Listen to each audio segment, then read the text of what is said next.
Good morning students. Next നമുക്ക് എടുക്കാനുള്ളത് commodity ഫ്യൂച്ചേഴ്സാണ്. അപ്പം commodity എന്നുള്ളത് ആദ്യം എന്താണെന്ന് മനസ്സിലാക്കണം. നമ്മളെ കൺട്രീൻ്റെ അകത്തും അല്ലെങ്കിൽ ബിറ്റ്വീൻ ദ കൺട്രീസായിട്ടും നമുക്ക് ഒരുപാട് വെറൈറ്റി ആയിട്ടുള്ള കമ്മോഡിറ്റീസ് ഉണ്ട്. കമ്മോഡിറ്റി എന്ന് പറയുമ്പോൾ എക്സാമ്പിൾ പറയാം, wheat, rice, sugar, gold, silver, rubber, coffee, ഇതൊക്കെ ഡിഫറെൻറ്റ് ടൈപ്സ് ഓഫ് കമ്മോഡിറ്റീസാണ്. അപ്പോൾ ഈ ഒരു കമ്മോഡിറ്റീൻ്റെ ഡിമാൻഡും സപ്ലൈയും ആണ് പ്രധാനമായിട്ടും ഇതിനെ അഫക്റ്റ് ചെയ്യുന്ന ഫാക്ടേഴ്സ് എന്ന് പറയുന്നത്. അപ്പം ഈ ഒരു ഫാക്ടറിൽ വരുന്ന ചേഞ്ചാണ് പ്രൈസിൽ, ഈ കമ്മോഡിറ്റീൻ്റെ പ്രൈസിൽ വരുന്ന ചേഞ്ച് എന്ന് പറയുന്നത്. അപ്പം ഇടയ്ക്കിടയ്ക്ക് ഫ്രീക്വൻ്റ് ആയിട്ടുള്ള ചേഞ്ചസ് വരിക എന്ന് പറഞ്ഞു കഴിഞ്ഞാൽ, ഈ കമ്മോഡിറ്റിയിൽ ഫ്രീക്വൻ്റ് ആയിട്ടുള്ള ചേഞ്ചസ് വരിക എന്ന് പറഞ്ഞിട്ടുണ്ടെങ്കിൽ ഇതിൻ്റെ പൊട്ടൻഷ്യലായിട്ടുള്ള ലോസ് സംഭവിക്കാം. Maybe to the producers അല്ലെങ്കിൽ ട്രേഡേഴ്സ്, കൺസ്യൂമേഴ്സിന് ആ ഒരു പ്രോബ്ലം സംഭവിക്കാനുള്ള ചാൻസ്, അല്ലെങ്കിൽ ആ ഒരു ചാൻസ് കൊണ്ടാകാം കമ്മോഡിറ്റീൻ്റെ പ്രൈസസിന് വേരിയേഷൻ പെട്ടെന്ന് തന്നെ ഉണ്ടാവുന്നത്. അപ്പം കമ്മോഡിറ്റി ഫ്യൂച്ചേഴ്സ് എന്ന് പറഞ്ഞിട്ടുണ്ടെങ്കിൽ അതൊരു സ്റ്റാൻഡർഡൈസ്ഡ് ആയിട്ടുള്ള ഒരു എഗ്രിമെൻ്റാണ്. ഇത്ര ക്വാണ്ടിറ്റി, ഇത്ര specified quantity of commodity future ഡേറ്റിൽ ഇന്ന സമയമാകുമ്പോഴത്തേനും ആ ഒരു കോൺട്രാക്റ്റ് കംപ്ലീറ്റ് ആവുന്നതിന് മുന്നേ ഇന്ന സമയത്തിന് എൻ്റർ ചെയ്തിട്ട് ഈ ഒരു ടൈം പീരീഡിൻ്റെ ഉള്ളിൽ നിങ്ങൾക്ക് ഇത്ര ക്വാണ്ടിറ്റി ഇത്ര വിലക്ക് ഭാവിയിൽ ഞങ്ങൾ തരാമെന്ന് പറയുന്ന ആ ഒരു എഗ്രിമെൻറ്റ്, അതിനെയാണ് നമ്മൾ കമ്മോഡിറ്റി ഫ്യൂച്ചേഴ്സ് എന്ന് പറയുന്നത്. അപ്പോൾ കമ്മോഡിറ്റി ഫ്യൂച്ചേഴ്സ് എന്ന് പറഞ്ഞിട്ടുണ്ടെങ്കിൽ ഇതിനകത്ത് നമ്മൾ പറഞ്ഞ പോലെ ഒരുപാട് അണ്ടർലൈനിങ് അസറ്റ്സ് ആണ് വരിക. ഞാൻ നേരത്തെ പറഞ്ഞു എക്സാമ്പിൾസ്. അപ്പം അണ്ടർലൈനിങ് അസറ്റ്സ് ആയിരിക്കും ഈ കമ്മോഡിറ്റി ഫ്യൂച്ചേഴ്സിനകത്ത് വരിക. അപ്പോൾ കമ്മോഡിറ്റി ഫ്യൂച്ചേഴ്സ് ഹെൽപ്പ് ചെയ്യുന്നത് എന്താ വെച്ചിട്ടുണ്ടെങ്കിൽ, സപ്പോസ് നമ്മൾ വിചാരിച്ച വില നമുക്ക് കിട്ടിയില്ല, അല്ലെങ്കിൽ വില കുറയുന്ന സാഹചര്യമൊക്കെ വരുന്ന സമയത്ത് ഒരുപാട് റിസ്ക് ഉണ്ടായിരിക്കും ഇതിന്. അപ്പോൾ ആ ഒരു റിസ്കിനെ നമുക്ക് കുറയ്ക്കാനാണ് ഈ കമ്മോഡിറ്റി ഫ്യൂച്ചേഴ്സ് ഹെൽപ്പ് ചെയ്യുന്നത്. അപ്പോൾ കമ്മോഡിറ്റി ഫ്യൂച്ചേഴ്സ് എന്ന് പറഞ്ഞിട്ടുണ്ടെങ്കിൽ ഒരു കോൺട്രാക്റ്റാണ്. ഇതിനകത്ത് ഒരു ഓർഗനൈസ്ഡ് എക്സ്ചേഞ്ച് ആയിട്ടുള്ള ട്രാൻസാക്ഷൻസ് ആണ് ഇതിനകത്ത് നടക്കുക. അപ്പം future exchange will determine the specification of the future contract such as size of contract എന്ന് പറയുമ്പോൾ അതിൻ്റെ ക്വാണ്ടിറ്റിയാണ് ഉദ്ദേശിക്കുന്നത്.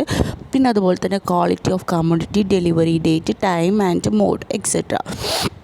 ഈ ഒരു ഓർഗനൈസ്ഡ് ആയിട്ടുള്ള ഈ ഒരു എക്സ്ചേഞ്ചിനെ നമ്മൾ ക്ലിയറിംഗ് ഹൗസ് എന്നാണ് പറയുക. അപ്പോൾ ക്ലിയറിംഗ് ഹൗസാണ് എന്ത് ചെയ്യുന്നത്, ഇതിന് മുന്നേ പറഞ്ഞിട്ടുള്ളതാണ് ക്ലിയറിംഗ് ഹൗസിനെ പറ്റിയിട്ട്.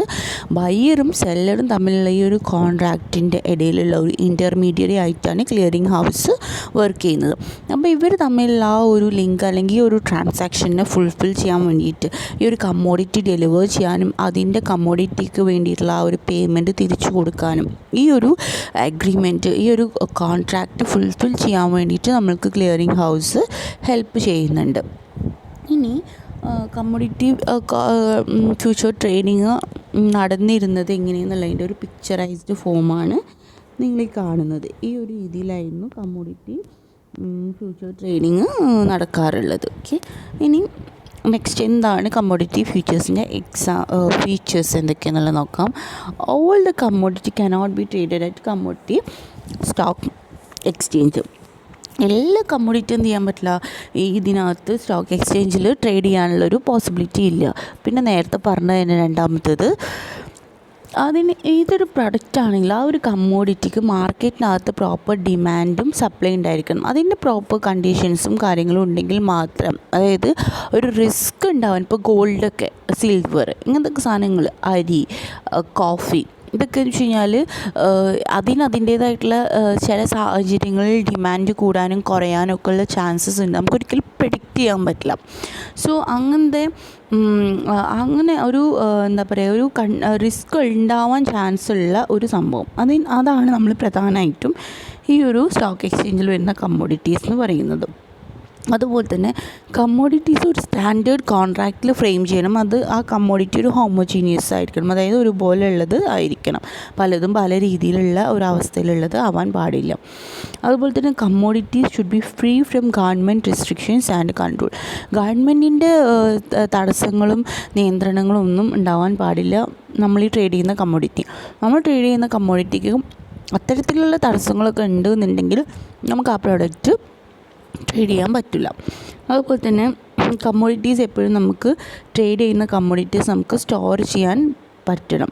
അഥവാ അതിൻ്റെ ഒരു പോസിബിലിറ്റി കുറവാണെങ്കിൽ അതിൻ്റെ ആട്രിബ്യൂട്ട്സ് എന്ത് ചെയ്യില്ല, നമുക്കത് പോസിബിളായിട്ട് വരില്ല. അപ്പോൾ ഈ പിക്ചർ ഞാൻ ഓൾറെഡി കാണിച്ചതാണ്. കമ്മോഡിറ്റി ഫ്യൂച്ചേഴ്സും ഫിനാൻഷ്യൽ ഫ്യൂച്ചേഴ്സും തമ്മിൽ എന്തൊക്കെ ഡിഫറൻസ് ആണ് ഉള്ളതെന്നുള്ളത് നമുക്ക് നോക്കാം. അതിനകത്ത് ഫസ്റ്റ് വൺ വരുന്നത് കമ്മോഡിറ്റി ഫ്യൂച്ചർ എന്ന് പറഞ്ഞിട്ടുണ്ടെങ്കിൽ അതിൽ അണ്ടർലൈനിങ് അസറ്റ് കമ്മോഡിറ്റി ആയിരിക്കും. ഫിനാൻഷ്യൽ ഫ്യൂച്ചേഴ്സിൽ അതിൽ അണ്ടർലൈനിങ് അസറ്റ് ഫിനാൻഷ്യൽ പ്രോഡക്റ്റ്സ് ആയിരിക്കും. നമ്മൾ നേരത്തെ പറഞ്ഞതാണല്ലോ, ഫിനാൻഷ്യൽ പ്രോഡക്റ്റ് അതായത് ഷെയർസും ബോൺസും കാര്യങ്ങളൊക്കെ ആയിരിക്കും വരിക. രണ്ടാമത്തത് കമ്മോഡിറ്റി ഫ്യൂച്ചേഴ്സ് എന്ന് പറഞ്ഞിട്ടുണ്ടെങ്കിൽ ഒരു കൺവീനിയൻസ് ഈൽഡ് ഉണ്ടായിരിക്കും. കൺവീനിയൻസ് ഈൽഡ് എന്ന് പറഞ്ഞിട്ടുണ്ടെങ്കിൽ ആ ഒരു ഫിസിക്കലായിട്ട് നമുക്ക് ആ ഒരു സാധനത്തെ പിടിച്ച് കയ്യിൽ വെക്കാം. അപ്പോൾ ഗോൾഡാണെങ്കിൽ നമ്മൾ കയ്യിൽ വെക്കാം, അതേ ആ ഒരു ഇത് ഉണ്ടായിരിക്കും. പക്ഷേ ഇതിൽ നമുക്ക് എന്താ പറ്റില്ല, അതേപോലെ തന്നെ നമുക്കത് കൺസ്യൂം ചെയ്യാനും പറ്റും. പക്ഷേ കൺസ്യൂം വാല്യൂ എന്ന് പറഞ്ഞിട്ടുണ്ടെങ്കിൽ കുറച്ച് ഡിഫിക്കൾട്ടാണെങ്കിൽ പോലും നമുക്ക് ആ കമ്മോഡിറ്റീനെ വിലയിരുത്താൻ കൺസ്യൂം വാല്യൂ നമുക്ക് ഈസി ആയിട്ട് പറ്റും. പക്ഷേ ഫിനാൻഷ്യൽ ഇൻസ്ട്രുമെൻറ്റിനകത്ത് നമുക്ക് കൺസ്യൂം ചെയ്യാനൊന്നും എന്ത് ചെയ്യില്ല, പറ്റില്ല. അതുപോലെ തന്നെ കൺവീനിയൻസ് ഈൽഡൊന്നും ഫിനാൻഷ്യൽ ഫ്യൂച്ചറിനകത്ത് എന്ത് ചെയ്യുന്നില്ല, വരുന്നില്ല. നമുക്ക് ഷെയർ തിന്നാനൊന്നും എന്ത് ചെയ്യില്ല, പറ്റില്ല. കമ്മോഡിറ്റി പക്ഷേ അങ്ങനെയല്ല. ഓക്കെ, നെക്സ്റ്റ് വണ്ണാണ് ഫിനാൻഷ്യൽ ഫ്യൂച്ചർ എന്ന് പറഞ്ഞിട്ടുണ്ടെങ്കിൽ അതിൽ ഡെലിവറിങ് അസറ്റ് എന്ന് പറഞ്ഞിട്ടുണ്ടെങ്കിൽ പ്രോംപ്റ്റ് ആയിരിക്കും. നമുക്ക് അതിന് പറ്റിക്കാനൊന്നും എന്ത് ചെയ്യില്ല, പറ്റില്ല. അതുപോലെ തന്നെ ഇതിന് ട്രാൻസ്പോർട്ടേഷൻ കോസ്റ്റോ സ്റ്റോറേജ് കോസ്റ്റോ ഒന്നും വരുന്നില്ല. പക്ഷേ ഈ ഒരു കോസ്റ്റ് കമ്മോഡിറ്റി ഫ്യൂച്ചറിനകത്ത് എന്തായിരിക്കും ഉണ്ടായിരിക്കില്ല. ഗോൾഡ് ആണെങ്കിലും സിൽവർ ആണെങ്കിലും നമുക്കൊരു സ്ഥലത്ത് എടുത്ത് വെക്കേണ്ടി വരും, അതിന് സ്റ്റോർ ചെയ്യേണ്ടി വരും, അതിന് ഇൻഷുറൻസ് വേണ്ടി വരും. പിന്നെ വേണമെങ്കിൽ കുറച്ച് മായം ചേർത്തിട്ടുള്ള ഗോൾഡൊക്കെ വിൽക്കുക, അങ്ങനത്തെ ഒക്കെ ചാൻസസ് ഉണ്ട്. പക്ഷേ അണ്ടർലൈനിങ് അസറ്റിൽ എന്താണ്, അത്തരത്തിലുള്ള ഫ്രോഡ്ലൻ്റ് ആയിട്ടുള്ള ആക്ടിവിറ്റീസ് ഒന്നും എന്ത് ചെയ്യില്ല, നടക്കില്ല. Then next one underlining asset എന്ന് പറഞ്ഞിട്ടുണ്ടെങ്കിൽ അതായത് ഫിനാൻഷ്യൽ പ്രോഡക്റ്റിലുള്ള അണ്ടർലൈനിങ് അസറ്റിൻ്റെ ക്വാളിറ്റി അതൊരു ഇമ്മെറ്റീരിയൽ ആയിട്ടുള്ളൊരു ഫാക്ടറാണ്, നമ്മൾ ശ്രദ്ധിക്കേണ്ട ഒരു കാര്യം. പക്ഷേ നേരെ മറിച്ച് ഇമ്മെറ്റീരിയൽ മീൻസ് അത് നമുക്ക് ശ്രദ്ധിക്കേണ്ടാത്ത കാര്യമാണ് ഫിനാൻഷ്യൽ പ്രോഡക്റ്റ്. പക്ഷേ നേരെ മറിച്ച് കമ്മോഡിറ്റി ഫ്യൂച്ചേഴ്സിൽ എന്താണ്, അതിൻ്റെ അസറ്റിൻ്റെ ക്വാളിറ്റി ഒക്കെ എന്താണ് നമ്മൾ ശ്രദ്ധിക്കണം. അതായത് ഇതിനെ കമ്പയർ ചെയ്യുമ്പോൾ അതെന്താണ് ഒരു കോൺട്രവേഴ്സ്ഡ് ആയിട്ടുള്ള ഒരു സംഭവമാണ്. അതിൻ്റെ ക്വാളിറ്റീനെ കുറിച്ച് നമുക്ക് അറിഞ്ഞിരിക്കണം. അപ്പം കോഫി പൗഡർ പല രീതിയിൽ നമുക്ക് മാർക്കറ്റിൽ അവൈലബിൾ. അപ്പം ലോക്കലാവാം, നല്ലതാവാം, ഗോൾഡ് സിൽവർ ഇതൊക്കെ മിക്സ് ഉള്ളതാവാം, മിക്സ് കൂടിയതാവാം, കുറഞ്ഞതാവാം, പലതരത്തിലുള്ളതാവാം. അപ്പം നമുക്ക് കിട്ടുന്ന അസറ്റ്സ് അതിൻ്റെ ക്വാളിറ്റി എത്രത്തോളം ഉണ്ട് എന്നുള്ളത് നമ്മൾ അറിഞ്ഞിരിക്കണം. നേരെ മറിച്ച് ഫിനാൻഷ്യൽ പ്രോഡക്റ്റ്സ് നമ്മൾ എടുത്ത് നോക്കി കഴിഞ്ഞാൽ നമുക്കതിൻ്റെ ക്വാളിറ്റി ഇറ്റ്സ് എ ഇമ്മെറ്റീരിയൽ, നമുക്കതിനെക്കുറിച്ച് ചിന്തിക്കേണ്ട ആവശ്യമില്ല. കാരണം അത് ഷെയറും ബോണ്ടും കാര്യങ്ങളാണ്. അതിൻ്റെ ക്വാളിറ്റീനെ നമുക്ക് ഇനി ഒന്ന് മെഷർമെൻറ്റിൻ്റെ അങ്ങനെ ഒരു സിറ്റുവേഷൻ എന്ത് ചെയ്യുന്നില്ല, വരുന്നില്ല. അപ്പോൾ ഇത്രയാണ് ഇതിൻ്റെ ഡിഫറൻസ് എന്ന് പറയുന്നത്. ഇനി എന്തൊക്കെയാണ് ഇതിൻ്റെ ബെനിഫിറ്റ്സ്, കമ്മോഡിറ്റി ഫ്യൂച്ചർ ചെയ്യുന്ന സമയത്ത് എന്തൊക്കെ മെച്ചങ്ങളാണുള്ളത് നോക്കാം. നെക്സ്റ്റ് വണ്ണാണ് പ്രൈസ് ഡിസ്കവറി. പ്രൈസ് ഡിസ്കവറി എന്ന് പറഞ്ഞിട്ടുണ്ടെങ്കിൽ നമുക്ക് റിസ്കിനെ നമ്മൾ എന്ത് ചെയ്യണം, കൺട്രോൾ ചെയ്യാണല്ലോ ചെയ്യുന്നത്.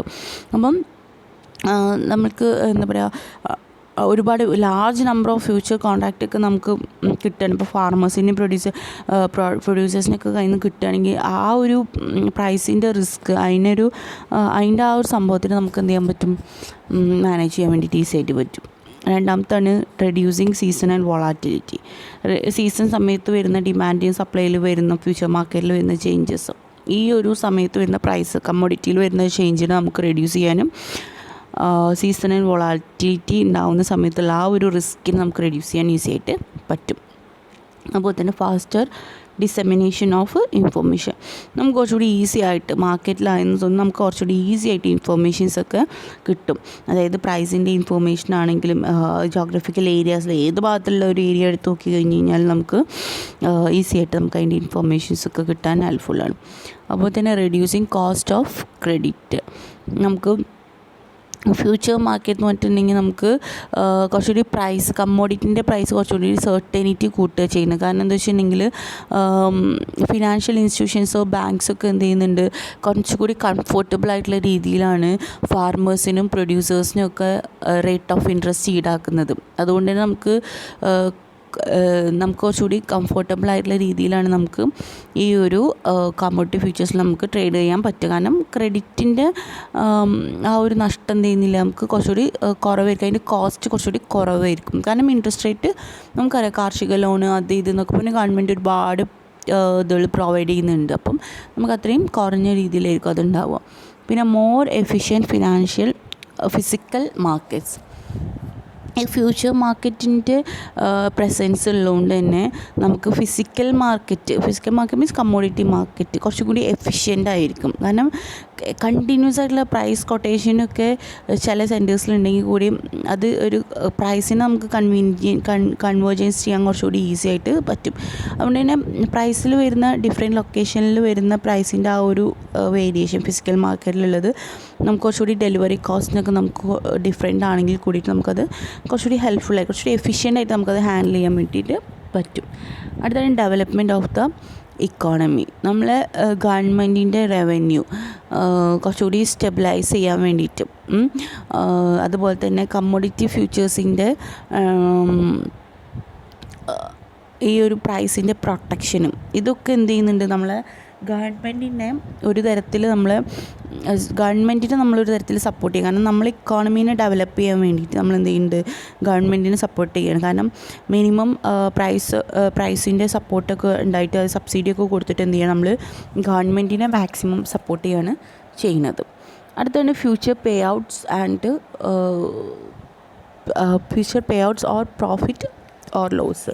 ഫ്യൂച്ചറിൻ്റെ പേ ഔട്ട്സിൻ്റെ പ്രോഫിറ്റും സംഭവിക്കാം, ലോസും സംഭവിക്കാം. ഓക്കെ, ഞാനിതൊരു എക്സാമ്പിളും കൂടി ആയിട്ടാണിത് പറയുന്നത്.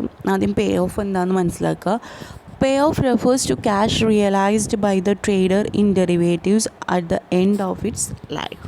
Payoff of a future contract may be defined as the net cash flow occurring when the position in the futures is closed on maturity. It is the likely profit or loss that would result from the change in the price of the underlying asset at expiry.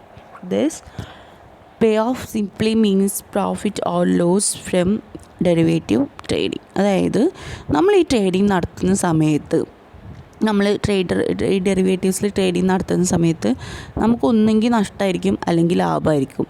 ആ ഒരു ട്രേഡിങ്ങിലുള്ള profit അല്ലെങ്കിൽ loss, derivative ട്രേഡിങ്ങിൽ വരുന്ന profit അല്ലെങ്കിൽ ലോസിനെയാണ് നമ്മൾ എന്ത് പറയുന്നത്, futures pay of എന്ന് പറയുന്നത്. പേ ഓഫ്സ് മേ ബി ലോസ് ആവാം അല്ലെങ്കിൽ പ്രോഫിറ്റ് ആവാം, ഏതെങ്കിലും ഒന്ന് എന്തായാലും ഉണ്ടായിരിക്കും. ശരിക്കും ഇപ്പം ഞാനൊരാളെ കയ്യിൽ നിന്ന് പ്രൊഡക്റ്റ് വാങ്ങുമ്പോൾ എന്നെങ്കിൽ എനിക്ക് ലാഭമാണെങ്കിൽ അയാൾക്ക് നഷ്ടം, അയാൾക്ക് ലാഭമാണെങ്കിൽ എനിക്ക് നഷ്ടം, ഇതിലേതെങ്കിലും ഒരു പ്രോസസ്സ് എന്ത് ചെയ്യും അതിനകത്തുണ്ടാവും. അപ്പോൾ ഏറ്റവും ചുരുക്കി പറഞ്ഞു കഴിഞ്ഞാൽ ഫ്യൂച്ചർ ട്രേഡർ എന്ന് പറഞ്ഞിട്ടുണ്ടെങ്കിൽ അതിൻ്റെ പ്രോഫിറ്റ് ലോസ് എന്ന് പറഞ്ഞു കഴിഞ്ഞാൽ actually the difference between the price at which a position is open and the price at a position is closed. Open ചെയ്യുന്ന സമയത്ത് ഉണ്ടായിരുന്ന പ്രൈസും ക്ലോസ് ചെയ്യുന്ന സമയത്തുണ്ടായിരുന്ന പ്രൈസും, ഇതിൻ്റെ ഡിഫറൻസാണ് എന്ത് തീരുമാനിക്കുന്നത്, പ്രോഫിറ്റാണോ ലോസ് ആണോ എന്നുള്ളത് തീരുമാനിക്കുന്നത്. വേറൊരു രീതിയിൽ പറഞ്ഞു കഴിഞ്ഞാൽ difference between the spot price on the expiry of the future contract. Expire ചെയ്യുന്ന സമയത്തുള്ളതിന് നമ്മൾ സ്പോട്ട് പ്രൈസ് എന്ന് പറയും. The future price at the contract was contract purchase ചെയ്യുന്ന സമയത്ത് ഉണ്ടായിരുന്നേ നമ്മൾ ഫ്യൂച്ചർ പ്രൈസ് എന്ന് പറയും. ഇത് തമ്മിലുള്ള ഡിഫറൻസിനെ നമ്മൾ എന്താ പറയുക, പേ ഓഫ് എന്നാണ് പറയുക. അപ്പോൾ പേ ഓഫ് എന്ന് പറഞ്ഞു കഴിഞ്ഞാൽ എൻട്രി ചെയ്യുന്ന സമയത്തും അവസാനിക്കുന്ന സമയത്തും ഉണ്ടായിരുന്ന ആ പ്രൈസിൻ്റെ ഡിഫറൻസിനെയാണ് നമ്മൾ പേ ഓഫ് എന്ന് പറയുന്നത്. ഒരു എക്സാമ്പിൾ പറയുന്നുണ്ട്. As point out above, the profit or payoff position of a future contract depend on the difference between the specified price of a future contract price agreed at the time contract was entered into. The actual price prevailed on the marginal on the maturity date. Same സംഭവം തന്നെയാണ് ഞാൻ പറഞ്ഞത് തന്നെയാണ്. Actual പ്രൈസും ആ market price നമ്മൾ ആ difference. Okay, ഇനി എക്സാമ്പിൾസ് നോക്കൂ.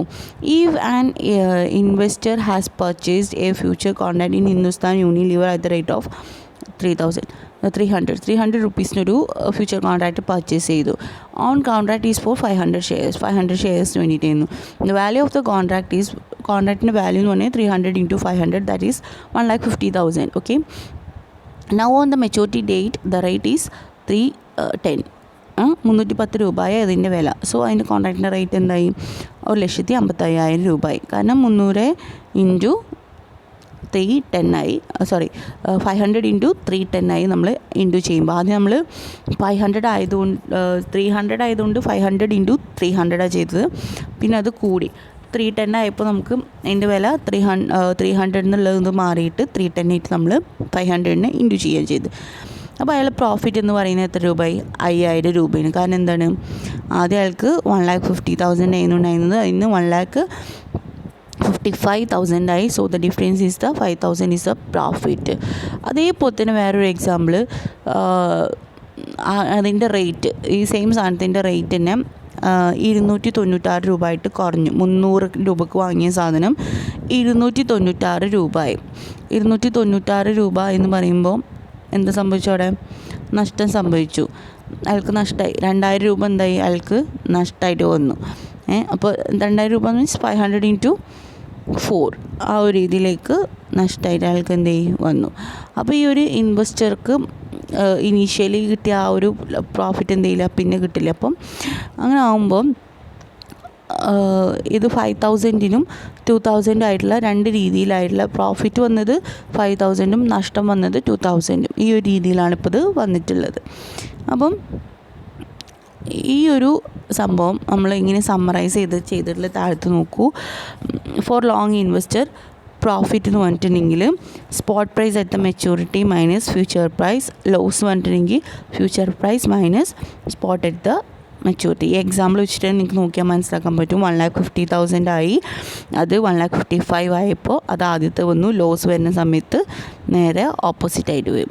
ഷോർട്ട് ഇൻവെസ്റ്ററിനെ വെച്ച് നോക്കുമ്പോൾ ലോങ് ഇൻവെസ്റ്റർ ബയറും ഷോർട്ട് ഇൻവെസ്റ്റർ സെല്ലറും ആണെന്ന് നമ്മൾ മുന്നേ പറഞ്ഞിട്ടുണ്ട്.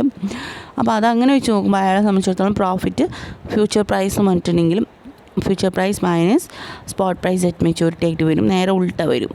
ലോസ് എന്ന് പറഞ്ഞിട്ടുണ്ടെങ്കിൽ spot price maturity minus future price ആയിട്ട് വരും. അപ്പോൾ ഇങ്ങനെയാണ് ഇത് വരുന്നത്. നമ്മൾ വാങ്ങുന്ന സമയത്തും വിൽക്കുന്ന സമയത്തും വരുന്ന വിലേൻ്റെ ഡിഫറൻസ്. നമ്മൾ വാങ്ങുന്ന സമയത്തിനേക്കാൾ വില കുറയുകയാണെങ്കിൽ സെല്ല് ചെയ്ത ആൾക്ക് എന്താണ്? ലാഭമാണ്.